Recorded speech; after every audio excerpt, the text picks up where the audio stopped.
Olá, bem-vindos ao podcast da ADCE, Associação dos Dirigentes Cristãos de Empresas, Núcleo Sorocaba.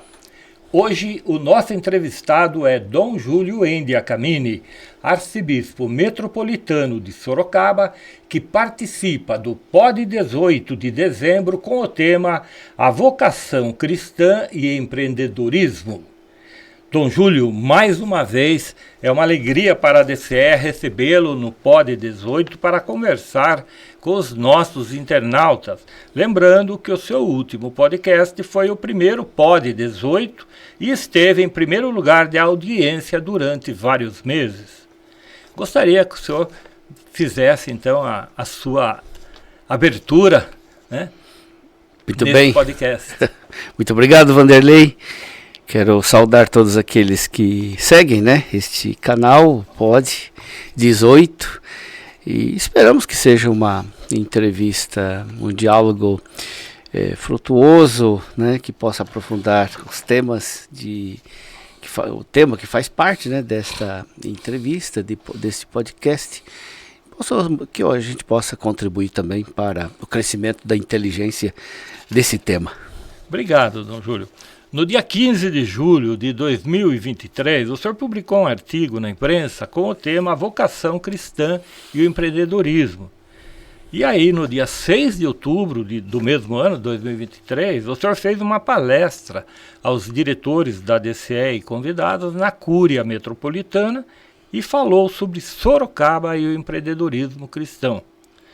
Esse tema agora, Dom Júlio, ele vai ser abordado um ano depois, com esse viés também do Natal e do Ano Novo de 2025, que está se aproximando daqui, hoje é dia 18, quer dizer, até dia 1º, nós temos aí, na verdade, 12 dias já estamos no Ano Novo, E o Natal, que é daqui uma semana.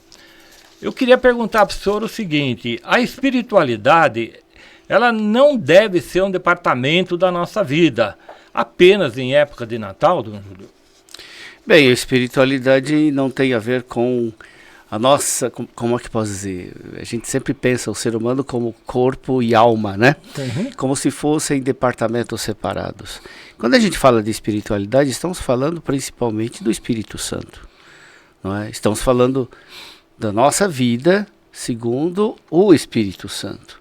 Estamos falando do nosso modo de viver neste mundo, lógico, tendo em vista o mundo futuro, a vida eterna, sem dúvida nenhuma, mas a vida neste mundo, com as atividades deste mundo, com os compromissos, as responsabilidades deste mundo, mas guiados pelo Espírito Santo. Espiritualidade tem a ver não com uma parte do ser humano, o espírito, não, tem a ver com todo o ser humano, na sua integralidade, situado neste mundo passageiro, mas em vista do mundo definitivo, mas guiados pelo Espírito Santo, a gente viver e se comportar conforme o Espírito de Deus. A vocação, ela é constituída, quer dizer, o cristão é constituído pela vocação? Sim, sem dúvida nenhuma. Segundo a fé cristã, é exatamente isso, Vocação é o chamado. Deus chama, nós temos diversos chamados.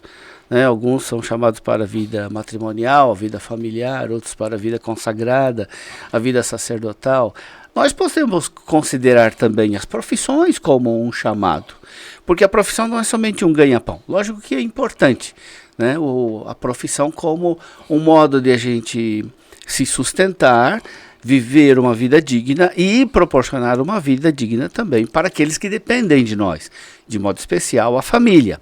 Mas a profissão pode ser também considerada um chamado no qual a gente combina, a gente harmoniza não somente a atividade econômica, uma forma de sustento, mas também com o desenvolvimento das qualidades, a realização das aspirações humanas, uma forma de a gente também contribuir significativamente para o bem comum, para o progresso humano, para o bem-estar da sociedade.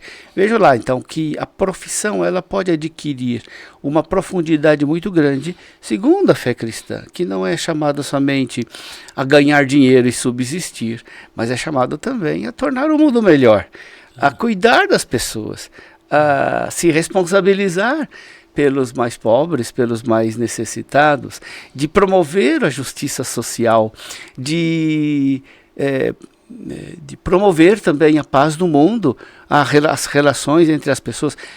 Uma coisa que é tão do nosso dia a dia, né, que é a atividade econômica, pode se tornar também uma ação que contribui para a criação de Deus e também para a salvação do mundo. E dentro desse viés, né, que o senhor está colocando assim, as vocações, né, esse chamado ao ministério sacro, a família, profissões, né, podemos considerar o empreendedorismo também como uma forma de concretização do chamado divino? Sem dúvida, né, porque o ser humano ele foi criado à imagem e semelhança de Deus, não é? Então o ser humano não é somente um animal, não é somente uma máquina. O ser humano ele tem dentro de si, né, uma capacidade que às vezes a gente nos surpreende. Por quê? Porque ele é capaz de Deus. E isso se manifesta exatamente no modo como ele se relaciona com as pessoas e com o mundo. Né? O ser humano não é perfeito, também não é imperfeito. Ele foi criado perfectível, num mundo que também é perfectível. Significa que a criação e o ser humano podem receber uma ulterior perfeição. Não é? Nós colaboramos ativamente para esse aperfeiçoamento. O empreendedorismo tem a ver com isso, né? É uma sociedade não somente de capitais, mas é uma sociedade de pessoas que podem, de fato, dependendo, né, de como é levado a empresa, o empreendimento, pode, de fato, contribuir para a realização das pessoas, o aperfeiçoamento das pessoas e com um serviço de aperfeiçoamento, de progresso humano de toda uma sociedade. Tem uma frase do senhor que eu gosto muito, ela é até poética, na verdade, né? Que Deus, ele colocou o ser humano no jardim para que cuidasse dele, né? Gostaria que o senhor falasse isso, porque eu tenho um jardim em casa, quem está assistindo tem um jardim na sua casa, na sua empresa, né?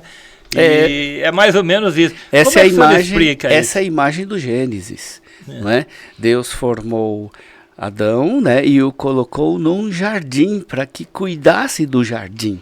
Na verdade, esse é o microcosmo, né? É o homem que cuida do seu jardim.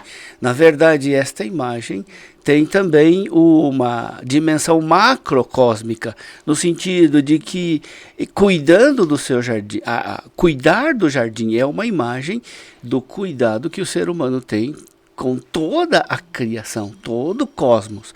E dentro desse cosmos está também a humanidade.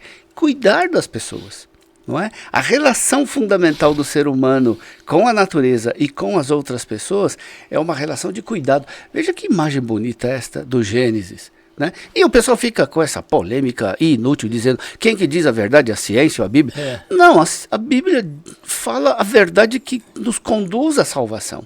E não é uma verdade... a gente não reconhece como verdade isso, no sentido de que o ser humano foi colocado aqui para cuidar da criação, cuidar da natureza, cuidar das pessoas. Existe uma relação mais nobre, mais bonita do que essa de cuidar da criação e cuidar das pessoas. Isso vai dentro daquilo que o Papa Francisco tem colocado muito sobre cuidar da casa comum? Exato, a imagem da casa comum também é outro símbolo, né? Todos nós temos nossa casa, nós cuidamos da nossa casa, não queremos que ela tenha goteira, que tenha rachadura, que fique suja, seja contaminada, né? A gente quer que a nossa casa seja o nosso lar, né? Refúgio e também lugar onde a gente é curado, onde a gente é cuidado, é o lugar das relações fundamentais, é o lugar do pai, da mãe, dos irmãos. Quando a gente fala de casa, a gente pensa nas pessoas, a gente pensa no ambiente onde a gente se sente bem, onde a gente é acolhido, onde a gente é curado, de onde a gente parte.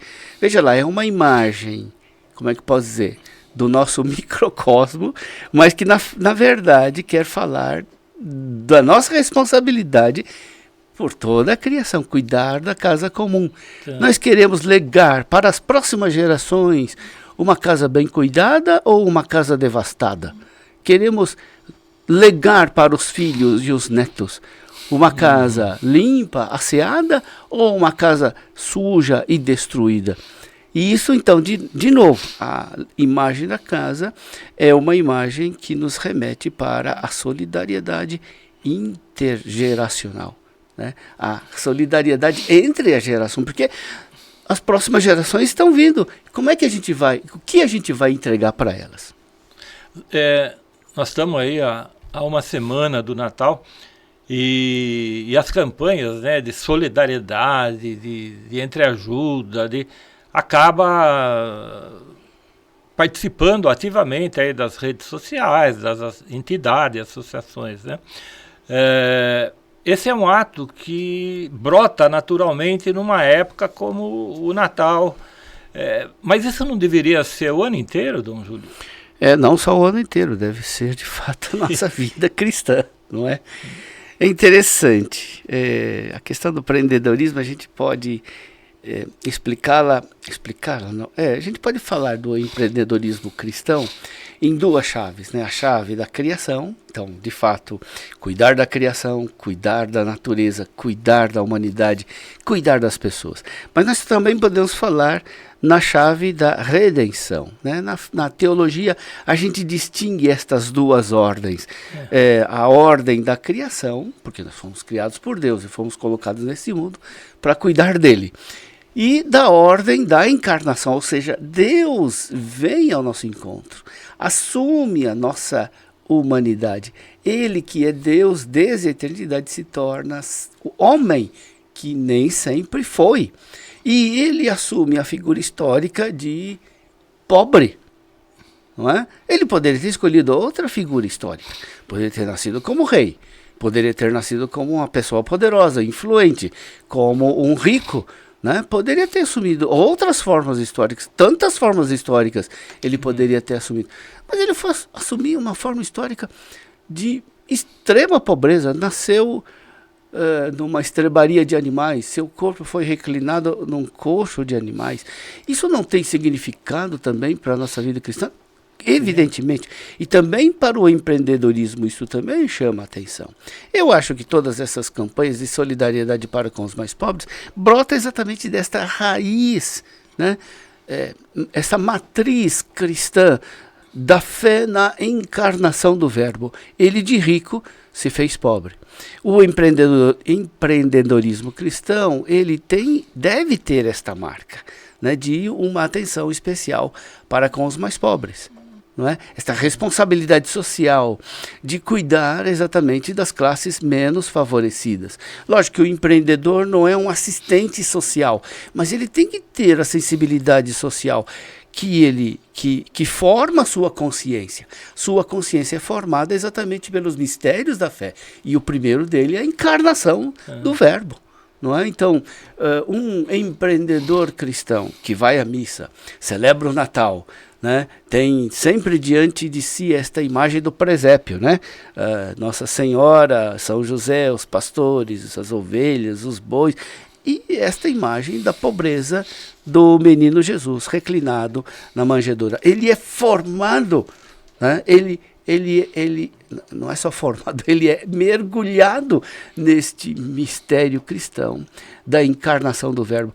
E isso deve formar sua consciência, né? Também no seu modo de empreender, como ele organiza a empresa, como sua sensibilidade social para com os menos favorecidos. Esse desejo, de fato, de criar emprego para dar dignidade às pessoas. Não é?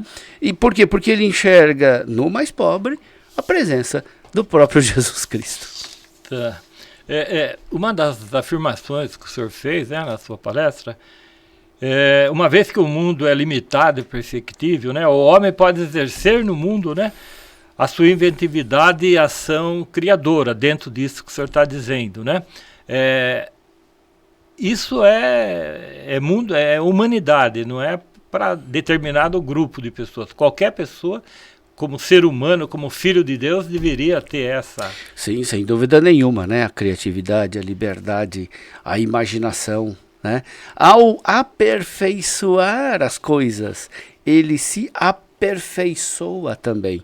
Ao criar as coisas, ele como que se recria como ser humano. Negar isto ao ser humano significa negar a humanidade dele, né? Uma pessoa que viva num mundo onde tudo é perfeito e já programado, ele enlouquece, porque isto é um mundo desumano, não é um mundo humano, né? Então aqui vem também o grande desafio da inteligência artificial, que já está aí, né? Que não começou agora, mas a gente está vendo como isso de fato tem entrado na nossa vida. O grande desafio da inteligência artificial, de fato, é usada, ela é útil, ela pode ser muito... ela pode potencializar, né, o progresso humano, o progresso da pessoa, o progresso da sociedade. É verdade. Mas ela pode também ser um risco muito grande, né, de manipular as consciências, de conduzir, né, de modo indevido as pessoas para interesses daqueles que controlam os dados, daqueles que possuem esses dados, daqueles que, de fato, estão no comando da inteligência artificial. Então, o grande perigo, o grande risco é, de fato, de manipular as consciências. Pode ser algo muito bom, desde que, de fato, haja uma ética. Haja uma ética nos algoritmos da inteligência artificial. Não seja um algoritmo voltado somente para venda e consumo. Possa, de fato, respeitar o ser humano como ser humano. Tá. Também uma das colocações que o senhor fez na sua palestra, que o desenvolvimento e também o econômico, né, ele é suscitado, sustentado, assumido e planificado pela providência divina, né, que o desígnio do Criador para a sua criação manifestou desde a origem do mundo essa perfeição humana, né? Eu gostaria de saber, então, que a superação oferecida por Cristo no Espírito Santo para que isso aconteça, né? Como é que isso, na prática, funciona? Assim, em termos de ensinamento. Bem, nós temos que levar em conta o seguinte, a ação de Deus e a ação humana, né? Normalmente a gente coloca a ação de Deus e a ação humana como antagônicas. Parece que uma nega a outra. Não, a providência divina, que é a ação de Deus, inclui a ação humana, né? Mais do que incluir, eleva a ação humana como uma ação que colabora, né, na redenção do mundo, no aperfeiçoamento do mundo, da humanidade, mas também na salvação do mundo, né? Lógico que quem salva é Jesus Cristo. Ele é o mediador único da salvação e da graça, é verdade. Mas a única mediação da graça de Jesus Cristo não destrói as mediações secundárias. Muito pelo contrário, as suscita. No sentido de que, quando eu recebo uma graça, eu não recebo somente para mim, eu posso mediá-la também para outras pessoas. Assim também como quando eu, na ação empreendedora, né, eu consigo desenvolver produtos que sejam úteis, que sejam eticamente produzidos. Eu estou colaborando com o aperfeiçoamento, né, tanto das pessoas, né, dos empregados que colaboraram, né, e que exerceram sua criatividade, eles se realizam, né, não só produzem não só são autores de um produto bem acabado e bem feito e criativo, mas eles mesmos também se aperfeiçoam, se realizam e crescem com esta atividade, né? E tudo isso implica também, isso também está incluído na providência divina. Tudo isso não é contrária à ação de Deus, não torna inútil a ação de Deus, pelo contrário, a ação de Deus inclui também toda esta ação humana em vista do bem comum e do aperfeiçoamento das pessoas. Sim. Ouvindo o senhor falar, eu estava passando um filme na cabeça agora, de algumas reportagens que a gente vê direto sobre o trabalho escravo, né, que ainda no Brasil é muito grande. Então a gente vê empreendedores que utilizam a mão de obra, principalmente de países vizinhos, que vêm aqui sem condições e coloca lá no barracão para produzir roupas e trabalham como escravo 20 horas por dia para eles poderem ganhar dinheiro. E as pessoas passam fome, não têm onde dormir, comer e tal. Isso tem sido constante em 2024, meu Deus do céu. A gente vê isso em fazendas, vê isso em várias coisas.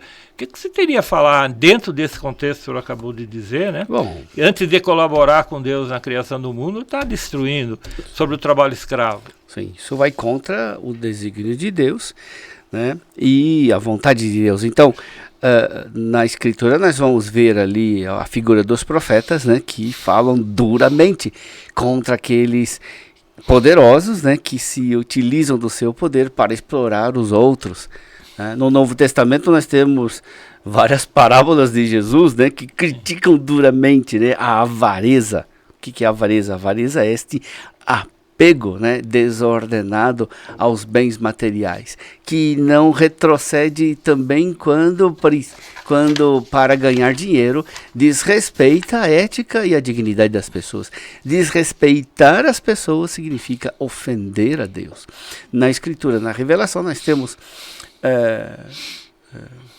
condenações de sobra, né, para com estas atitudes. E são elas também que alimentam a nossa revolta ética, né? Porque de fato a gente não tem como reagir de outra maneira diante do trabalho escravo. Nós não podemos aprovar, nós não podemos tolerar, nós não podemos aceitar, né, esse tipo de tratar as pessoas, né? Esse modo de explorar a mão de obra, esse modo de se enriquecer ilicitamente, né? E moralmente também. Então, a própria Escritura, a revelação, está na base também de toda esta nossa rejeição, né, a esse tipo de prática. Muito bom. Também há uma das afirmações do senhor, né, que no desígnio do Criador, né, sem a ação criadora do homem, a natureza nunca chegará à sua perfeição. Como é que se processa isso? Bem, o ser humano não é... Ele foi colocado de novo no jardim, para cuidar do jardim, não é? Então, no desígnio de Deus, na vontade de Deus, né, o homem foi colocado nesse jardim para cuidar do jardim, né? Então, o jardim tem uma piada muito engraçada, né? Lógico que não precisamos concordar com o fundo dela, mas ela é reveladora, né? Uma vez teve um padre que foi fazer coleta, né? Padre de meio rural, né? Ele foi fazer a coleta de produtos agrícolas, né? Para a quermesse da igreja. E ele foi lá numa chácara, num sítio, né? Estava muito bem cuidado, era um brinco, né? Tudo organizado, tudo limpinho, tudo... Era uma coisa maravilhosa. Aí ele chegou, né, e falou com o dono, né, da propriedade, falou: pô, olha só que maravilha, né? A natureza de Deus, né? O presente que Deus nos deu, né? Essa natureza maravilhosa. E aí o proprietário falou assim pro padre: se eu tinha que ver quando só Deus cuidava desse sítio, como é que era? Então veja, Deus conta com o nosso trabalho, né? O nosso trabalho não é algo que Deus dispensa de nós, né? E Ele conta com o nosso trabalho. Deus poderia fazer tudo sozinho. Deus poderia ter dispensado a gente disso. mas ele, na sua bondade, né, quis que a gente colaborasse com ele. E isto manifesta ainda mais a bondade e o poder de Deus. Não é? Uma coisa é você fazer tudo sozinho. Outra é quando você consegue, numa equipe, né, fazer algo bom. Isso mostra que você não só é competente naquilo que você faz, mas que você é excelente naquilo que você faz. Porque além de produzir algo bom, você conseguiu mobilizar pessoas. Sim. Você liderou uma equipe. Você conseguiu fazer com que as pessoas convergissem suas qualidades para um projeto comum. Sim, não é assim? Sim. O que é mais valorizado no mundo dos empreendedores? Um cara que sabe fazer tudo e que é excelente em tudo que ele faz, ou uma pessoa que é bom, mas que também sabe liderar, sabe coordenar esforços, cria espírito de equipe. Uhum. Qual é o profissional mais valorizado no empreendedorismo? Uhum. Não é? De alguma forma, Deus é um empreendedor master, né? É um empreendedor que sabe... Ele sabe delegar. Ele sabe fazer com que todos colaborem para a salvação do mundo. Esse é o projeto dele. E mesmo aqueles que vão contra, e mesmo aqueles que fazem coisa errada e que lutam contra, também isto Deus sabe tirar o bem deste mal que eles provocam. Então, este nós chamamos de providência divina. Então, a providência divina, mais uma vez, não se substitui ao trabalho humano. Pelo contrário, o eleva à condição de colaboração nos planos de Deus. Quer dizer que o empresário cristão, né, como regra, né, ele não só se ocupa de bens materiais. Né? Claro, principalmente das pessoas. Mas ele se ocupa das pessoas, que é o bem maior da empresa, né? Sem dúvida. Que é uma realidade, inclusive, que a DCE tem como meta difundir isso nas lideranças cristãs, que o homem dentro da empresa ele é mais importante do que o lucro da empresa, porque é lá que está não a máquina lá, o torno, mas é o homem que está operando, né? Isso é uma realidade. Veja lá o que é o princípio da doutrina social da igreja, né? Reconhecemos a importância do capital, dos recursos materiais, dos instrumentos de produção, tudo isso tem sua importância, né? Mas numa escala de valores, numa hierarquia de valores, o ser humano está em primeiro lugar. Não é? E inverter esta hierarquia, inverter esta ordem, significa desordem. Né? Significa uma desordem que leva, de fato, à desumanização das pessoas, né? E a busca do lucro pelo lucro. Acho que esse não é o princípio do Evangelho, não é o princípio do empreendedorismo cristão. O senhor, é interessante, né? Coisa bem atual desse final de ano aqui, dentro das suas ponderações, é que todas as pessoas têm, né, esse direito à iniciativa econômica e usar legitimamente seus talentos, né, para contribuir, seja gerando emprego, seja gerando valores de economia, e é um direito a pessoa crescer na vida, ganhar dinheiro, etc. Tal. Mas surgiu este ano com muita força no Brasil, mas no mundo inteiro surgiu, essas redes bet que as pessoas apostam através do celular, do computador, resultado de jogos, etc. E virou uma epidemia que tem até leis agora do governo que está tentando equilibrar essa economia. E as pessoas usam o seu cartão de salário, deixam de pagar as contas, etc. e tal. Isso está sendo uma realidade, né? É o desespero de querer sair de uma situação, mas aí ele entra mais em dívida ainda, mais inadimplente. Ele deixa de pagar a água, a luz, a escola do filho para jogar, tentando ganhar e acaba não ganhando. Quem inventou, quem criou, quem está formando essa economia de bets aí, não deve ter muito esse coração que nós estamos conversando desse empreendedorismo cristão, não, porque ele está vendo mais o saldo bancário na conta dele do que o que está gerando lá. O que o senhor pensa como isso? Acho que a gente pode voltar para o livro do Eclesiastes, né, que diz: nada de novo debaixo do sol. Parece uma frase muito pessimista e que nega a realidade, porque há muitas novidades, não é? E uma das novidades é exatamente o jogo eletrônico, através dos meios eletrônicos de internet. Parece ser uma novidade. Mas não é uma novidade, porque isso já é muito antigo. Todo mundo sabe que jogo vicia, que jogo pode causar dependência, que jogo leva à ruína das pessoas e da família, não é? Acho que isso a gente tá careca de saber, a gente não precisava, né, de botar no jornal e colocar isso, né, e de divulgar isso, dizer que jogo é algo que de fato ameaça, né, traz prejuízos não só para a pessoa, traz prejuízo também para a sociedade, né, se não for bem regulamentado, minimamente regulamentado. Infelizmente, muitas novidades, na verdade, não trazem nada de novo. Por isso que eu concordo com Eclesiastes, que diz nada de novo debaixo do sol. Não é? Então, o que a gente precisa de estar atento é exatamente isso, né? Que tem coisas que a gente já sabe, né? De que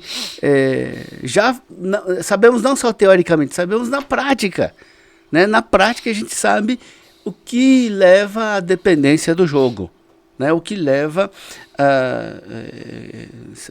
o vício do jogo, não é? A sociedade não precisa combater isso, né? Não precisa estar atenta a isso. É lógico, eu entendo, né? Que a legislação só vem depois do fato. Não é? Arrombar a porta.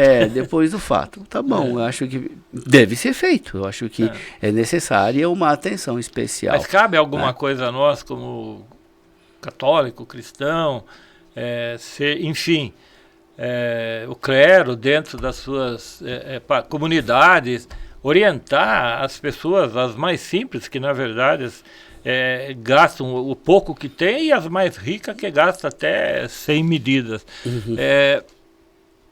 Esse é um dos nossos papéis de conscientização também, de alertar, sem dúvida, sem dúvida. Preciso sempre conscientizar as pessoas, não é? E, de novo, né, não é uma novidade também com relação ao ensinamento da igreja. Só consultar o catecismo da Igreja Católica, nós vamos ver lá, né, que tem no mandamento não roubar, né, também o modo como a gente vive a nossa vida econômica, não é? Então é importante, de fato. Bom, o ensinamento doutrinal, ele tem seu papel, né, tem seu lugar na pregação. A gente talvez precisaria de insistir mais nisto. A empresa, ela tem essa capacidade de servir o bem comum mediante a produção de bens e serviços úteis? Claro, sem dúvida. Por isso que ela contribui, porque ela produz serviços e produtos úteis para a sociedade, né? Então essa é a vocação, né, de todas as empresas. Mas a arma é uma produção. De novo, volto àquilo que está no tanque de guerra, a arma, a bomba. Volto àquilo que disse no Eclesiastes, nada de novo debaixo do sol, não é? Um caça de última geração custou, o seu desenvolvimento custou $1 trilhão. $1 trilhão, não é? 1 trilhão de cestas básicas. A inteligência, a criatividade aplicada, né, para matar, né? Agora nós temos drones, né, que nem tem lá o piloto, né, para a próxima geração de drones é drones que tomam decisões, né, que tomam decisões independente do seu operador, inteligência artificial. Infelizmente, né, nós temos muitas novidades, inteligência artificial, armas sofisticadíssimas, mas nada de novo, infelizmente. Guerra, morte, violência, não é? Opressão, é uma coisa muito antiga, né? Será que a gente não vai conseguir mudar isso? Não é? Será que a gente não pode utilizar a nossa inteligência e criatividade, né, para outras coisas, para saúde, educação, né, para uma justiça social? Por quê? Né? Se a gente é tão criativo para fazer meios para matar as pessoas, a gente não poderia ser criativo também para incentivar, né, a criatividade das pessoas, a produção de produtos e serviços que sejam úteis para a vida humana. Uhum. Legal. Quer dizer, então, que a empresa ela não pode ser considerada como uma sociedade de capitais. Sim, é uma sociedade de capitais, mas é sobretudo uma sociedade de pessoas, não é? As duas coisas, né? A gente precisa saber combinar, né? O capital com o trabalho humano. Uhum. Lógico que o trabalho humano tem sua prioridade, mas ele necessita também do capital, né? As coisas, elas não se trata só de fazer um ou outro, mas fazer um e outro numa ordem que respeite também a vontade do Criador. Então, Santa Teresa tinha um dito muito, não sei se é de Santa Teresa, eu repito do jeito que eu aprendi, né? Conforme me falaram. Santa Teresa dizia assim: Santa Teresa sozinha é uma pobre mulher. Santa Teresa com Deus pode fazer muito. Santa Teresa com Deus e com dinheiro faz tudo. Então, para mostrar, né, que os bens materiais não são maus em si mesmos. Depende do modo como a gente os utiliza. Uhum. Eu vejo hoje, Dom Júlio, principalmente aqui na nossa arquidiocese de Sorocaba, né, um aumento de escolas de formação cristã, seja ela católica ou de outras denominações, né?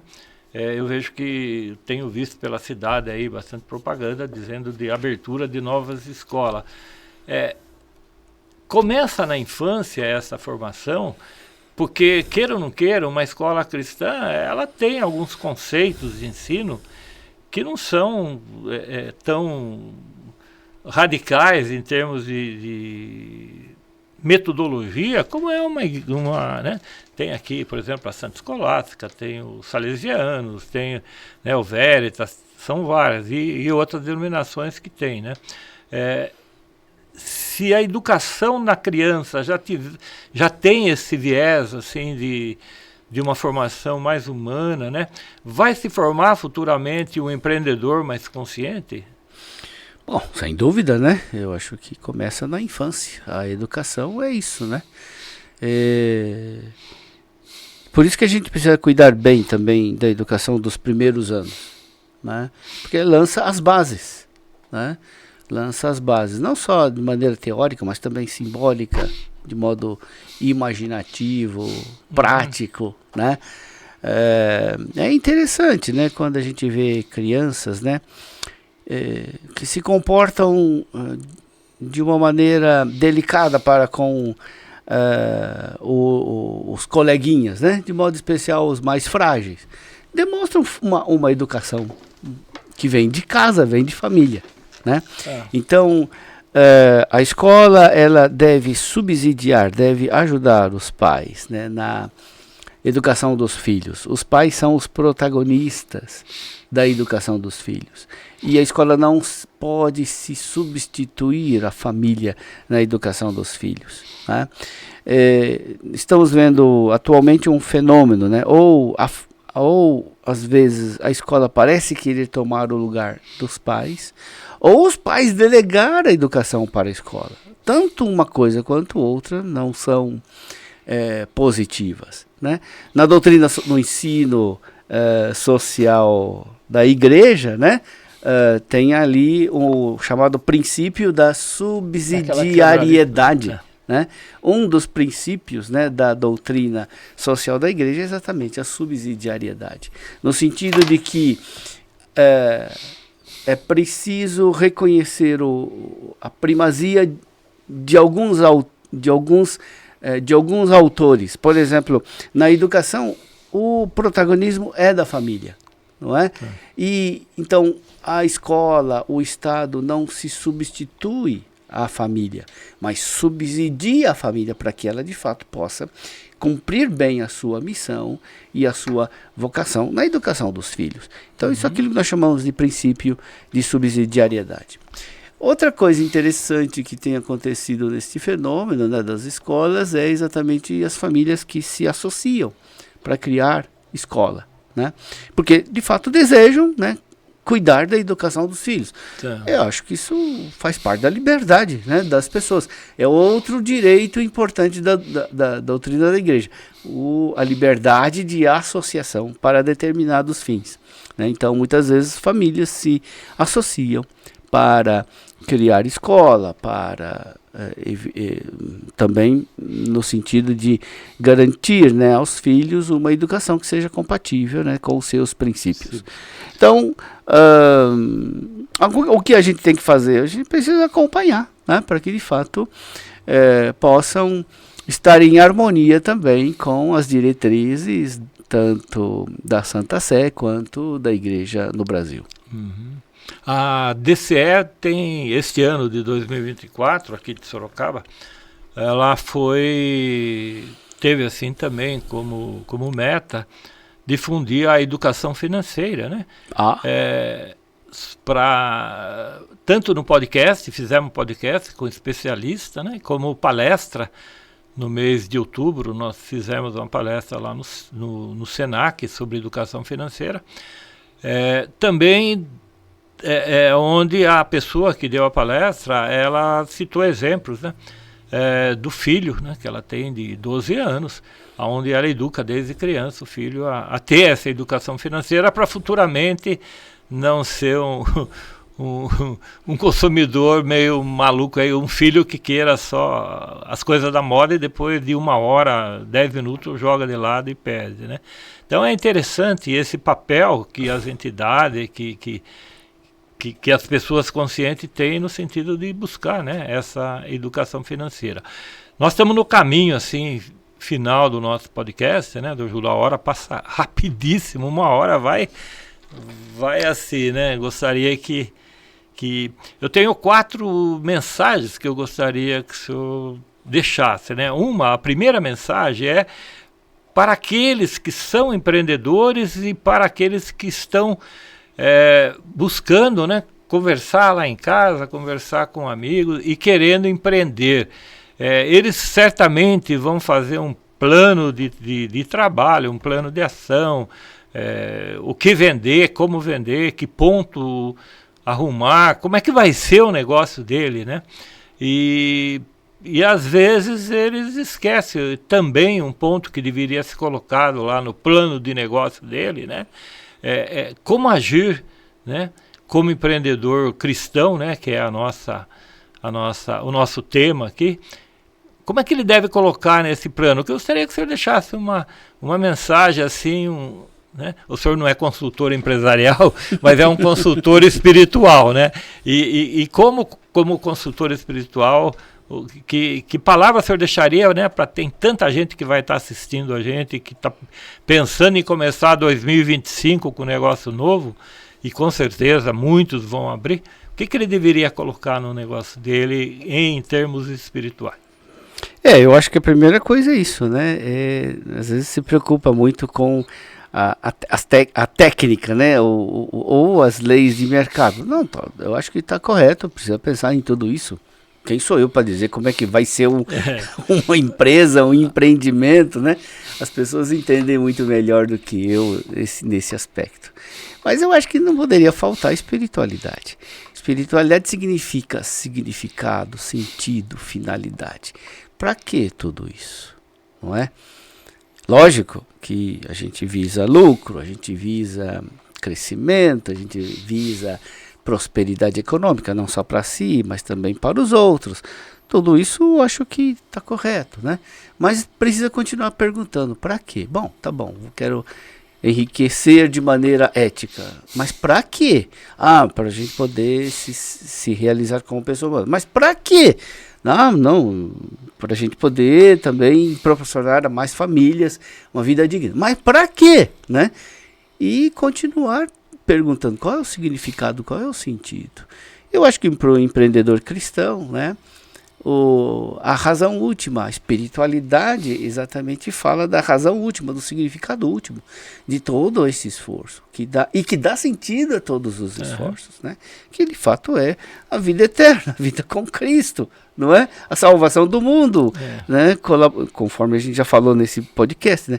Colaborar no aperfeiçoamento da criação e colaborar ativamente no plano da salvação divina. Então, uma palavrinha que não pode faltar, na verdade não é uma palavra, mas é uma dimensão importante do empreendedor cristão, que é a espiritualidade, né? Significado, sentido, finalidade transcendente. Uma outra coisa que eu acho que não pode faltar também no planejamento, né, é também as estratégias, né? Lógico que tem estratégia de venda, de compra, um monte de estratégia, mas também estratégia no sentido de modo de... Qual é a ética, né, que guia, né, as nossas decisões, as ações, o planejamento, né? Quais são os princípios éticos, né, que estão na base, né, de todas as nossas ações. E ter claro isso, né? Lógico que os princípios gerais são claríssimos. Na hora de aplicar, né, isso se torna mais difícil. Esta é a arte do empreendedorismo. Né? É a arte de saber, de ter claro os princípios éticos, aquilo que a gente deve fazer ou aquilo que a gente não deve fazer, né? E aplicá-las no dia a dia de uma empresa, no dia a dia das decisões que todos os dias nós temos que tomar, não é? Então, esta é a arte do empreendedorismo cristão, esta é a arte que o empreendedor cristão deve cultivar e aprofundar, né? Na moral cristã, isso nós chamamos de virtude da prudência, né? A virtude da prudência é quando a pessoa sabe aplicar os princípios gerais às situações concretas e particulares do nosso dia a dia. Isso parece fácil, mas não é, né? Isso não é fácil. E a mesma coisa, então, com relação ao empreendedor cristão. Uma última coisa, normalmente quando eu visito empresas, sempre tem lá na portaria, né, missão e valores. Ué, tá lá, para todo mundo ver, né? Eu leio a missão e os valores. Em algumas eu percebo que há um fundo, né? De verdade. Não um fundo de verdade, o fundo cristão, evangélico. Né? Precisa transparecer nisto também. Né? Não só porque está escrito lá, mas porque esta é a vida. Este é o modo como a empresa trabalha e se desenvolve. Só um parênteses aí que vale a pena ser citado, não sei se o senhor chegou a ver, está no YouTube, inclusive, a cópia, né, o programa Roda Vida da TV Cultura com o presidente da Cirela Construtora, e o jornalista perguntou a ele, né, ele está com mais ou menos 80 anos, se era verdade que ele tinha doado R$1 bilhão, né? Aí ele respondeu, eu não sei se foi 1 bilhão, mas eu doei 60% da minha fortuna, né, para algumas entidades, hospitais e coisas todas, né? E criei um grupo de empresários do bem. E a minha meta, né, eu estou passando a empresa para os meus filhos, e a minha meta é trabalhar nessa ONG do bem que eu estou fazendo com alguns amigos empresários, para que haja, estou com 6 hospitais e etc e tal, falou que o valor pode ser muito superior a R$1 bilhão de reais que ele está aplicando e doando, fazendo obras, né? E que ele motiva as pessoas, porque ele falou, que me chamou muito a atenção, eu já assisti algumas vezes, para tentar aprender um pouco com ele lá. Que se a pessoa nasce, como ele nasceu, veio para o Brasil no 3º porão do navio, né? E foi vender de porta em porta, e desenvolveu, cresceu. E ele fala que Deus deu para ele a capacidade de trabalho, deu o negócio dele, que se tornou grande, e deu recursos. Ele jamais poderia morrer levando esses recursos com ele, mas ele deveria partilhar, porque a pessoa que não partilha o que tem, ela jamais vai ser feliz. E ele passa isso para os filhos, passa isso para a família, né, para que tenham isso como regra de vida. E ele fala que todos os dias ele forma grupo de 10 funcionários para parar um momento o trabalho para aqueles que querem, né, para orar. Porque ele acha que a oração é a melhor inspiração que a pessoa pode ter para cumprir o seu trabalho diário, ter paz, né? Isso é raro, né, Dom Júlio? Talvez o mais importante não seja a doação em dinheiro. Tem significado e tem sua importância. Mas talvez a contribuição maior dele seja de fato essa, de passar a experiência dele, né? Ele fez a experiência de se fazer do zero, né? De ter prosperado de maneira honesta, lícita, e que é possível isso. O Brasil é uma terra de oportunidades. E passar esta experiência para outras pessoas, para que façam também isto, para que também multipliquem isto para outros.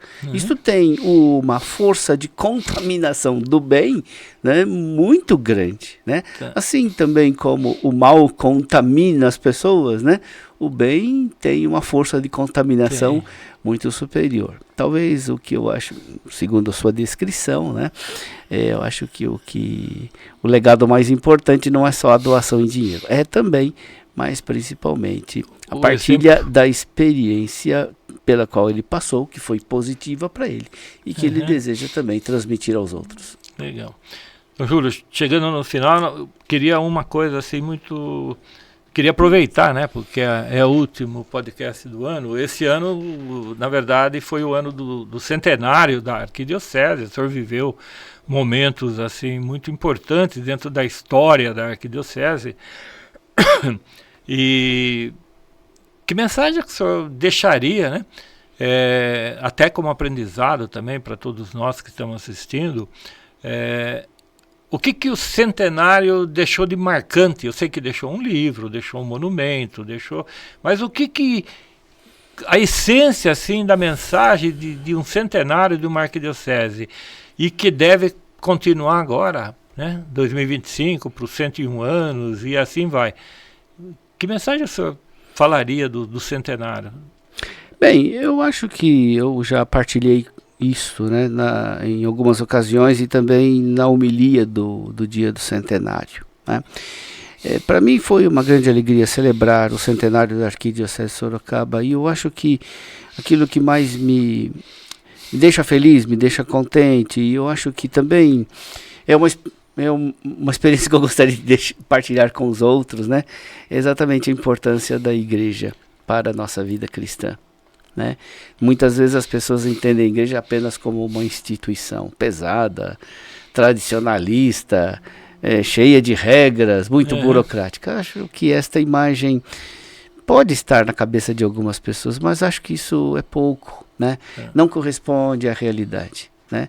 Para outros, a igreja é uma coisa utópica, no sentido de que tem uma visão idealista da igreja, né? Ou do futuro ou do passado. Tem gente que vive numa ideia de igreja que antigamente que era bom, Gente, o que a gente precisa é amar a igreja é real. Por quê? Porque ela nos ama, né? O que foi que eu recebi da igreja? Eu recebi Jesus Cristo. Se não fosse a igreja, o que eu ia conhecer de Jesus Cristo? Não é? Eu ia conhecer uma ideologia sobre Jesus Cristo, sobre o Evangelho, não é? E eu iria conhecer a interpretação de alguém sobre Jesus Cristo. Mas quem é que me proporcionou, né, o encontro com Jesus Cristo vivo, né? O encontro pessoal com Ele foi a igreja, né? Então esse centenário foi muito bom, né, para cair na conta, né, de como a gente deve ser agradecido pela igreja, porque ela nos legou tudo, né? Ela nos deu o mais importante, nos deu o essencial, sem o qual a gente não saberia nem quem a gente é e para que a gente está aqui nesse mundo. Então, a grande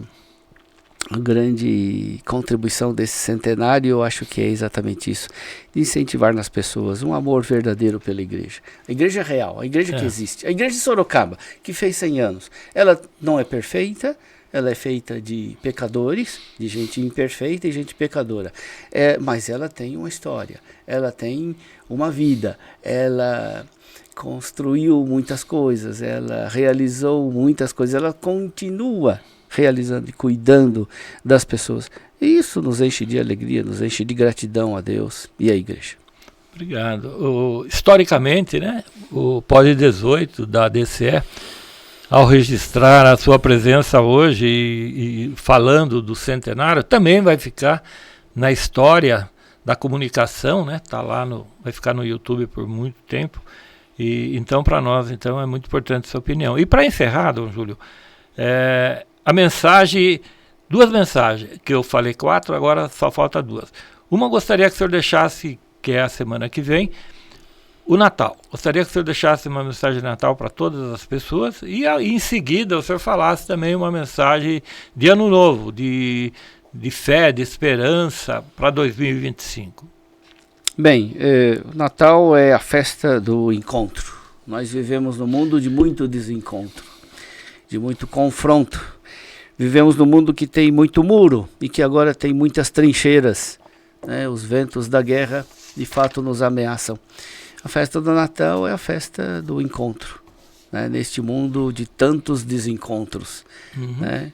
O Vinícius de Moraes dizia, né? A arte do encontro entre tantos desencontros. E eu acho que Deus nos deu uma lição, né? Nos dá uma lição de encontro verdadeiro, né? Ele, que é Deus, se torna homem como nós e nos fala como amigos, se entretém conosco, vive conosco, compartilha as mesmas alegrias e tristezas, sofre as mesmas dores e se alegra com as mesmas esperanças nossas. Ninguém podia imaginar uma coisa dessas, ninguém ousou dizer uma coisa dessas. Foi o Evangelho que proclama, né, que o Verbo se fez carne e habitou entre nós. A encarnação, Natal, é exatamente isto, né? Festa é arte do encontro. Deus nos dá esta lição que a gente deveria aprender, né? A gente deveria praticar mais, né? A arte do encontro verdadeiro com as pessoas. E então o Natal de fato lança, né, de fato, as bases para a esperança do próximo ano, né?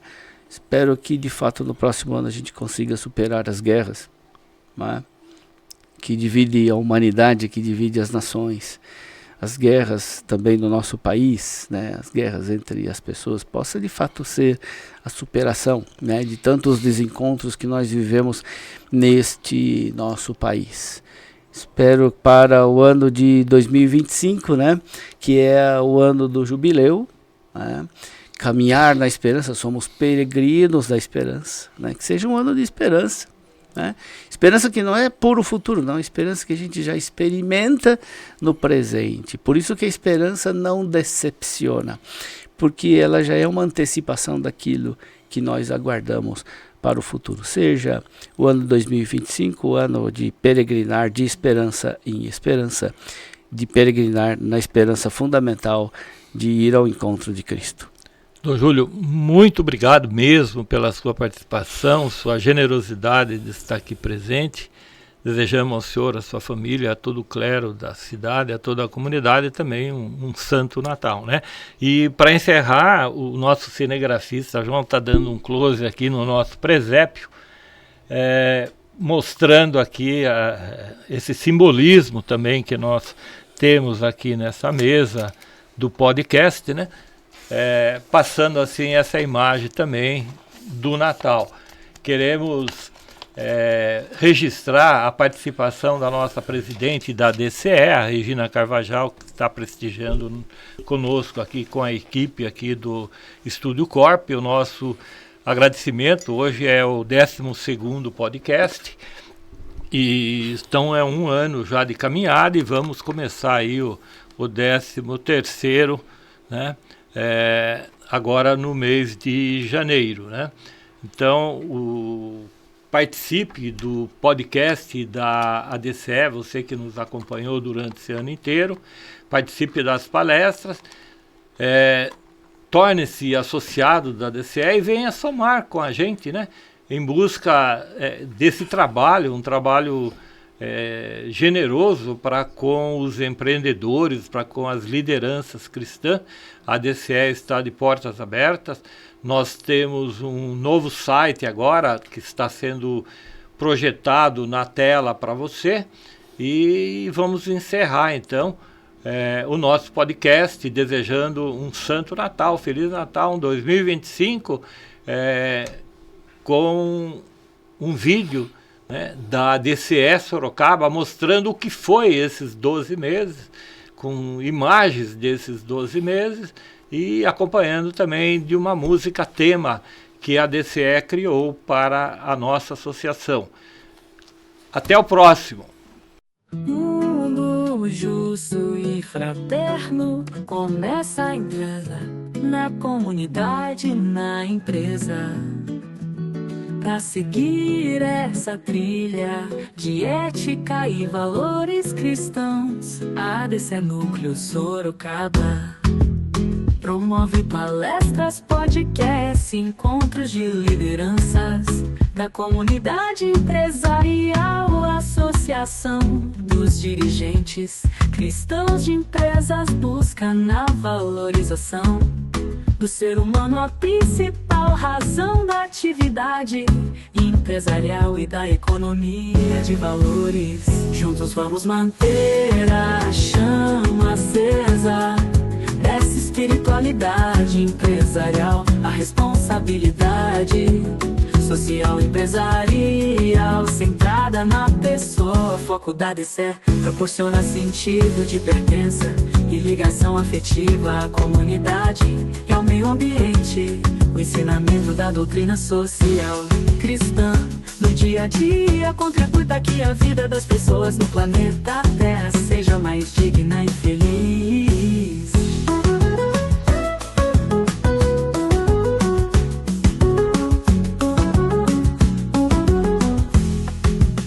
As palestras e o Pod 18 podcast da DCE levo a cada dia 18 de cada mês testemunhos de espiritualidade, saúde e negócios empresariais. A DCE tem uma história de 70 anos, gerando amizade e formação dos dirigentes cristãos em todos os 4 cantos do Brasil. Venha fazer parte da DCE Sorocaba e descubra um espaço de bem pra conviver e aprender. Juntos vamos manter a chama acesa nessa espiritualidade empresarial.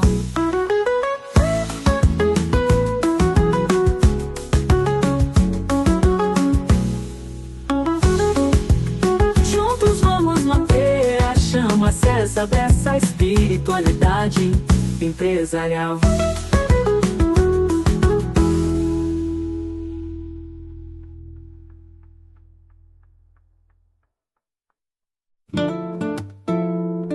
Mais justo e fraterno começa em casa, a comunidade, na empresa.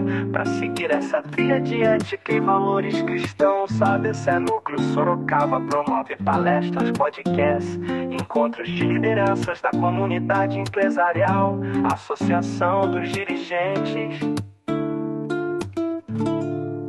cristãos de empresas, busca na valorização do ser humano a principal razão da atividade empresarial e da economia de valores. Juntos vamos manter a chama acesa dessa espiritualidade empresarial, a responsabilidade social empresarial centrada na pessoa. Foco da DCE proporciona sentido de pertença e ligação afetiva à comunidade e ao meio ambiente.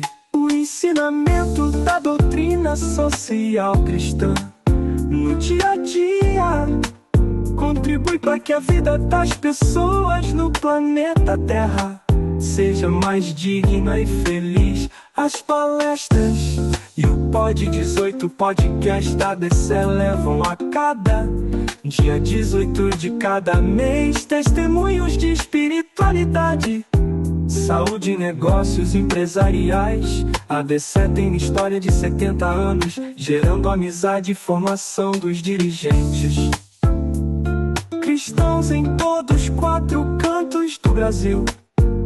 Venha fazer parte da DCE Sorocaba e descubra descubra um espaço de bem para conviver e aprender.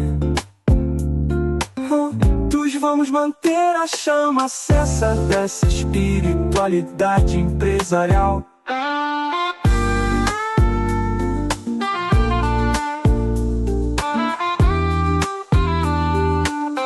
Juntos vamos manter a chama acesa dessa espiritualidade empresarial.